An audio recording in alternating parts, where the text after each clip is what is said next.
बादल DJ sound बनगुरुआ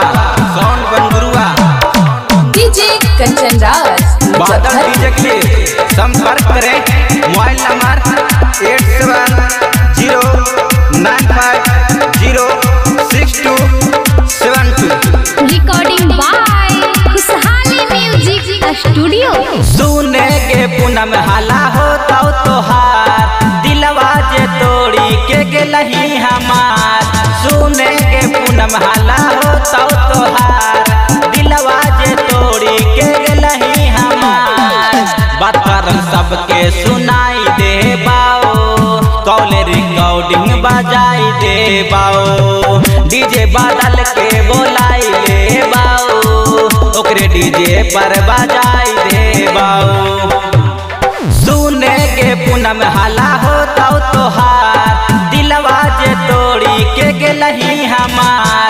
सुने के पूनम हाला होता तोहार दिलवा जे तोड़ी के गेलही हमार।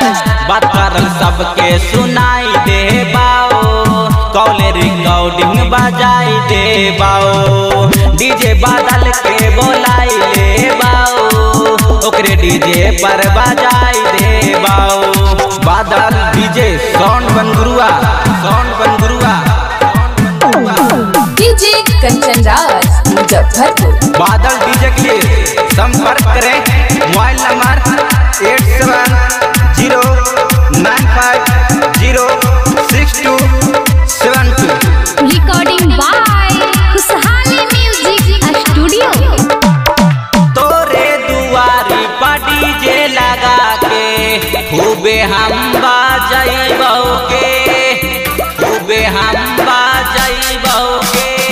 चारे गो लोंडा ले आइबो के पूनम ओकरे हम नचैबो के देसी दारू खूब पीबो के पूनम फाटल कर जा हम सीबो के पूनम तोरा के पूनम बदनाम करबो फोटो वायरल सरेआम करबो। बात करन सबके सुनाई दे बाओ कॉले रिकॉर्डिंग बजाई दे बाओ डीजे बादल के बोलाई ले बाओ ओकरे डीजे पर बजाई दे बाओ। बादल DJ sound बनगुरुआ DJ Kanchan Raj Muzaffarpur. बादल डीजे के लिए संपर्क करें मोबाइल नंबर 8709506272। रिकॉर्डिंग बाय खुशहाली म्यूजिक स्टूडियो। करा हलौ कितना राकेश बेदर्दी प्यार पूनम तोई से गे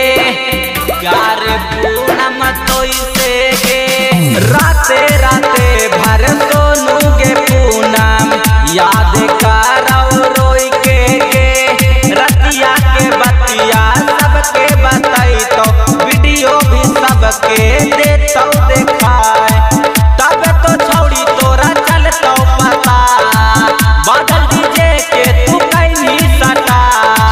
बात करन सबके सुनाई दे बाओ कॉले रिकॉर्डिंग बजाई दे बाओ डीजे बादल के बोलाई ले बाओ ओकरे डीजे पर बजाई दे बाओ।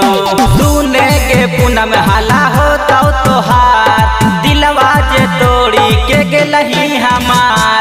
सुने के पूनम हाला होता तोहार दिलवा जे तोड़ी के गेलही हमार।